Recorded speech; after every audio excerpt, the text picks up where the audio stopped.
ജോണേ എടാ ജോണേ ഇറങ്ങി വന്നാൽ ഞാൻ ഒരാളെ പരിചയപ്പെടുത്തി തരാം. ഹൃദയകക്ഷം ഇവിടെ ഭരിച്ചുകൊണ്ടിരുന്ന സമയത്ത് സ്ത്രീകൾക്ക് സൗജന്യ വിമാനയാത്ര, കപ്പൽ യാത്ര, ട്രെയിൻ യാത്ര, സൂപ്പർ ഫാസ്റ്റ് ബസ് യാത്ര തുടങ്ങിയവയൊക്കെ ആയിരുന്നല്ലോ സൗജന്യമായിട്ട് കൊടുത്തുകൊണ്ടിരുന്നത്.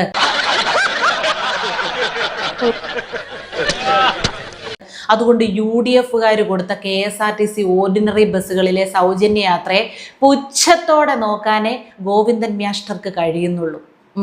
KSRTC ബസ്സിൽ എല്ലാ സ്ത്രീകൾക്കും എവിടെ സൗജന്യമായി യാത്ര ചെയ്യാം. നിങ്ങൾക്ക് ഇന്ത്യയുടെ ഏത് ഭാഗത്തേക്കും പോകാം. ഇന്ത്യയുടെ ഏത് ഭാഗത്തേക്കും KSRTC ബസ്സിൽ പോകാമെന്ന് പറഞ്ഞത് പിണറായി വിജയനായിരിക്കും.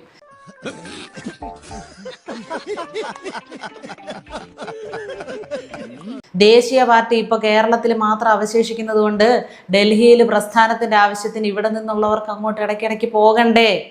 ഇവിടെ ഉള്ളവർ തന്നെയല്ലേ അവിടെ ഉള്ളൂ. അതുകൊണ്ട് ഇവർക്ക് ഇടയ്ക്കിടയ്ക്ക് അങ്ങോട്ട് പോകേണ്ട അത്യാവശ്യം ഉണ്ടല്ലോ. അങ്ങനെ ഡൽഹിയിലും ബംഗാളിലും ഒക്കെ ആയിട്ട് ഇന്ത്യയിൽ എല്ലായിടത്തും സൗജന്യമായിട്ട് യാത്ര ചെയ്യാൻ അടിമകൾക്ക് അവസരം ഒരുക്കി തരാമെന്ന് പിണറായി വിജയൻ നിങ്ങളുടെ പാർട്ടി ക്ലാസ്സിൽ വല്ലതും പ്രസംഗിച്ചായിരിക്കും. അതിന്റെ ഓർമ്മയിലായിരിക്കും മാസ്റ്റർ ഇങ്ങനെ പുലമ്പുന്നത്. KSRTCക്ക് നാഷണൽ പെർമിറ്റ് ഇല്ല ഗോവിന്ദ. സംസ്ഥാനത്തോടുന്ന KSRTC ബസ്സിൽ സൗജന്യം കൊടുത്താൽ സ്ത്രീകൾക്ക് ഇന്ത്യ മുഴുവൻ പോകാമെന്ന് ഗോവിന്ദനല്ലാതെ മറ്റാരെങ്കിലും ധരിക്കുമോ? ആൾക്ക് തീരെ വിദ്യാഭ്യാസം വിവരമൊന്നും ഇല്ലേ? വിഡ്ഢിത്തിരെ പറയുള്ളൂ, തെണ്ടി. VD സതീശൻ ഏതായാലും അങ്ങനെ ഇന്ത്യയിലുടനീളം സൗജന്യ യാത്ര എന്ന് പറഞ്ഞതായിട്ട് ഞങ്ങൾക്കാർക്കും അറിവില്ല. ആ പറഞ്ഞു വന്നിട്ട് ഇപ്പൊ ഏറ്റവും അവസാനം ഏതാണ്ട് 1000 ബസ്സിൽ മാത്രം സ്ത്രീകൾക്ക് പ്രവേശനം നൽകുന്ന ഒരു അവസ്ഥയാണ് ഉണ്ടായിട്ടുള്ളത്. ഓ, ഇനി ആരെ കൊണ്ടാ ഇവനെ ഒന്ന് പറഞ്ഞു മനസ്സിലാക്കിക്കേ ഈശ്വര. 1000 അല്ല, 3125 ബസ്സുകളിൽ ദൂരവും പ്രായവും ഒന്നും ബാധകമല്ല. അല്ല മാസ്റ്ററെ, ഇത്ര ബുദ്ധിമുട്ടാണെങ്കിലേ ഇതിനെതിരെ പ്രതിഷേധിക്കാൻ പറ്റിയ ഒരു മാർഗം ഞാൻ പറഞ്ഞു തരട്ടെ. പറഞ്ഞുതരാ സഖാവേ. ഇടതുപക്ഷ പ്രസ്ഥാനത്തിന്റെ ഭാഗമായിട്ട് നിൽക്കുന്ന വനിതകളെല്ലാം, അതായത് ഇടതുപക്ഷ അനുഭാവികളായിട്ടുള്ള വനിതകളെല്ലാം ഈ സൗജന്യ യാത്ര അങ്ങ് ബഹിഷ്കരിച്ചേക്കണം. നമുക്കിത് ആവശ്യമില്ല എന്നങ്ങ് ഉറക്കെ പ്രഖ്യാപിച്ചേക്കണം. എന്തു പറയുന്നു? നമുക്ക് അപമാനമല്ലേ, അഭിമാനമല്ലേ മാസ്റ്ററെ വലുത്? ദൈവമേ, ഇവിടെ നിന്ന് നാശമാക്കും. അത് വിട്ട് നമ്മൾ കളിക്കാറില്ലല്ലോ. അതുകൊണ്ട് എത്രയും പെട്ടെന്ന് ഒരു അടിയന്തര വനിതാ സമ്മേളനം വിളിച്ചുകൂട്ടി അവരെ കാര്യം പറഞ്ഞ് ബോധ്യപ്പെടുത്തുക. അല്ലെങ്കിൽ ഒരു അടിയന്തര സർക്കുലർ അങ്ങോട്ട് ഇറക്കുക. അതിന് എന്റെ ഇല്ലാത്ത ബുദ്ധിയിൽ ഒരു ഐഡിയ തോന്നുന്നുണ്ട്. അത് മലബാറിൽ തീരെ ഓർഡിനറി ബസ്സില്ല, വളരെ അപൂർവേ ഉള്ളൂ. ഇവിടെ മലബാർ മേഖലയിൽ ഓർഡിനറി ബസ്സുകളൊന്നും ഇല്ലേ? കഴിഞ്ഞ 10 കൊല്ലങ്ങൾ ഏത് കഴിവുകെട്ടവന്മാരാ സഖാവെ നമ്മുടെ നാട് ഭരിച്ചത്? ഇതിനാണ് അവനവൻ പാരാന്ന് പറയുന്നത്. മലബാറിൽ അപൂർവമായിട്ടേ ഓർഡിനറി ബസ്സുകൾ ഉള്ളൂ എന്നുള്ള കാര്യം അവന്മാരുടെ മുഖത്ത് നോക്കി ചെന്നൊന്ന് പറഞ്ഞേ ചെല്ല്. മലബാറിനെ അവഗണിച്ചുകൊണ്ട് 10 വർഷം ഭരിച്ചേക്കുന്നു. ഏതാ സഖാവെ ആ പാർട്ടി? ദൈവമേ, മൂർഖനെയാണല്ലോ ചവിട്ടിയത്. ഒരു നാടിനെ മുഴുവൻ കാലങ്ങളായിട്ട് പറ്റിച്ചിട്ട് അതേ നാട്ടുകാരുടെ മുഖത്ത് നോക്കി കൊഞ്ഞനം കുത്തുന്നത് പോലെ ഒരുമാതിരി ചെറ്റവർത്താനം പറയരുത് കേട്ടോ. ഒരു കയ്യബദ്ധം നാറ്റുകരുത്. ഇനി തോന്നിയാസം പറഞ്ഞു നടന്നാലുണ്ടല്ലോ നാട്ടിലടിച്ചാൻ സൂപ്പാക്കും. കഴിഞ്ഞ 10 കൊല്ലത്തെ കയ്യിലിരിപ്പെല്ലാം അങ്ങ് മുക്കിയിട്ട് 1 മാസം മുമ്പ് കയറിയ സർക്കാരിനെ കുറ്റപ്പെടുത്തിക്കൊണ്ടിരിക്കുക. ഇതിനേക്കാൾ ഭേദം വേറെ വല്ല പണിയും ചെയ്യുന്നതല്ലേ? അയ്യോ അത് വേണ്ട. അല്ല, ഒരു കണക്കിന് ഈ ചെയ്യുന്ന പണിയേക്കാൾ അധപ്പതിച്ച പണി വേറെ ഇന്ത്യയിൽ കിട്ടാനില്ല. കമ്മ്യൂണിസം പെട്ടെന്ന് തൊലയേണ്ടത് കൊണ്ട് നിങ്ങൾ തന്നെ ഈ സ്ഥാനത്തിരുന്ന് ദിവസവും മാധ്യമങ്ങളെ കാണണം.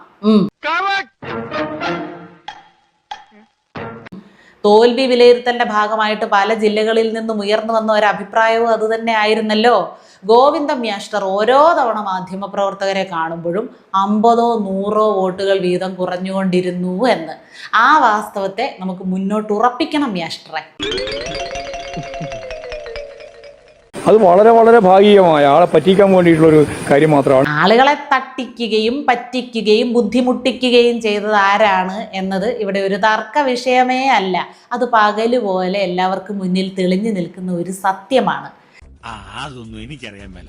ഞാൻ എന്റെ സന്തോഷം നോക്കിയാ പോരെ. നിങ്ങളെ കൊണ്ട് അന്തരീക്ഷത്തിൽ കേരളയിലുണ്ടാക്കി അതിൽ നടന്ന് അപ്പക്കച്ചവടം ചെയ്യാനല്ലേ കഴിഞ്ഞുള്ളൂ? അല്ലേ? ആകാശ ട്രെയിൻ ഓടിക്കാനല്ലേ നിങ്ങളെ കൊണ്ട് കഴിഞ്ഞുള്ളൂ? 39 ട്രെയിൻ മേൽപോട്ടും 39 ട്രെയിൻ കീഴ്പോട്ടും. കഴിവുള്ളവർ കയറി പറഞ്ഞ വാക്ക് പാലിച്ച് അവർ കാര്യങ്ങൾ നടത്തുന്നു.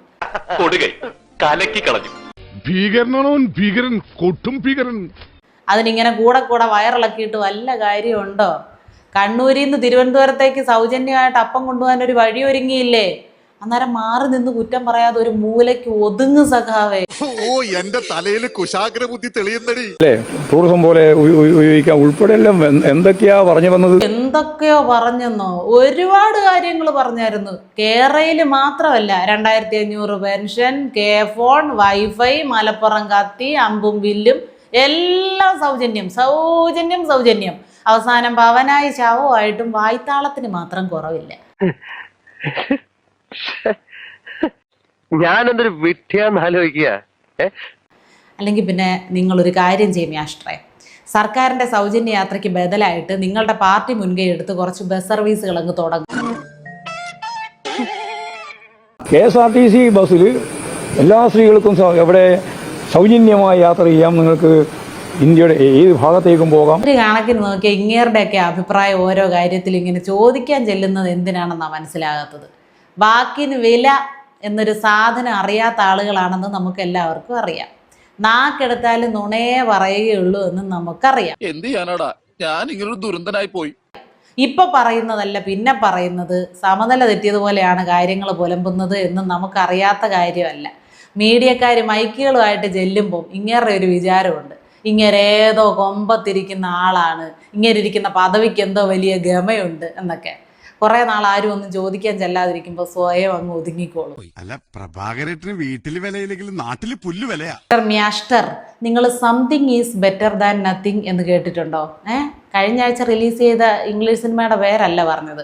ഒന്നുമില്ലാത്തതിനേക്കാൾ നല്ലത് എന്തെങ്കിലും ഉള്ളതാണ് എന്നാണ് ഈ പറഞ്ഞതിന്റെ അർത്ഥം. എഴുത്തും വായന അറിയാൻ പാടില്ലാത്തവരെ കളിയാക്കുന്നോടാ. ദിവസവും ജോലി ആവശ്യങ്ങൾക്കായിട്ട് ചെറുതും വലുതുമായിട്ടുള്ള ദൂരം യാത്ര ചെയ്യുന്ന എത്രയോ സ്ത്രീകളുണ്ട്. അവരുടെ മാസശമ്പളത്തിൽ നിന്ന് നല്ലൊരു തുക ബസ് കൂലിക്കായിട്ട് അവർക്ക് മാറ്റി വെക്കേണ്ടി വരാറുമുണ്ട്. നിങ്ങളെപ്പോലുള്ള, നിങ്ങളുടെ ഭാര്യമാരെ പോലുള്ള VIP-കളുടെയും VVIP-കളുടെയും കോടീശ്വരന്മാരുടെയും കാര്യമല്ല കേട്ടോ പറയുന്നത്. പാവപ്പെട്ടവർക്ക് ഈ പദ്ധതി ഒരു അനുഗ്രഹമാണ്. 100% ഞാൻ യോജിക്കുന്നു. അത് എത്രത്തോളം അനുഗ്രഹമാണെന്ന് നിങ്ങൾക്ക് മനസ്സിലാകില്ല. മനസ്സിലാകണമെങ്കിൽ പാവപ്പെട്ടവരെ കാണാനുള്ള കൃത്യമായിട്ടുള്ള കാഴ്ച കണ്ണിനുണ്ടാവണം. അതിനുള്ള പവർ ആ വയ്ക്കുന്ന കണ്ണടയ്ക്കെങ്കിലും ഉണ്ടാവണം. പാവങ്ങളുടെ പാർട്ടിയുടെ നേതാക്കളാണെന്നും പറഞ്ഞ് ഇന്നോവ ക്രിസ്റ്റയിൽ മൂല ഉറപ്പിച്ച് വെച്ച് പറക്കുന്നവർക്കൊന്നും അത് മനസ്സിലാവത്തില്ല. ഒടുക്കത്തെ പോക്കിനുള്ള അജണ്ടയാണ് എന്ന് തിരിച്ചറിയാനുള്ള ബോധം പോലും മിത്തപ്പൻ സഹായിച്ച ഒറ്റ എണ്ണത്തിനുമില്ല. തിരിച്ചു വരാൻ ഒരു കാരണവശാലും സമ്മതിക്കൂല്ലെന്ന് സെക്രട്ടറി തന്നെ ശാഠ്യം പിടിച്ച പിന്നെ നമ്മളൊക്കെ എന്ത് ചെയ്യാനാ? ഏതായാലും വീണ്ടും 10 വർഷം മാസ്റ്റർ തന്നെ സെക്രട്ടറി ആയിട്ട് തുടരണം. അതാണ് കോൺഗ്രസിന്റെ ഐശ്വര്യം. അവരെങ്കിലും രക്ഷപ്പെടാൻ. വല്ല കാര്യമുണ്ടോ? എന്തിനാണ് ഇങ്ങനെ ഇല്ലാന്ന് നടക്കണേ? തൽക്കാലം ഇത്രയും മതി. വരട്ടെ.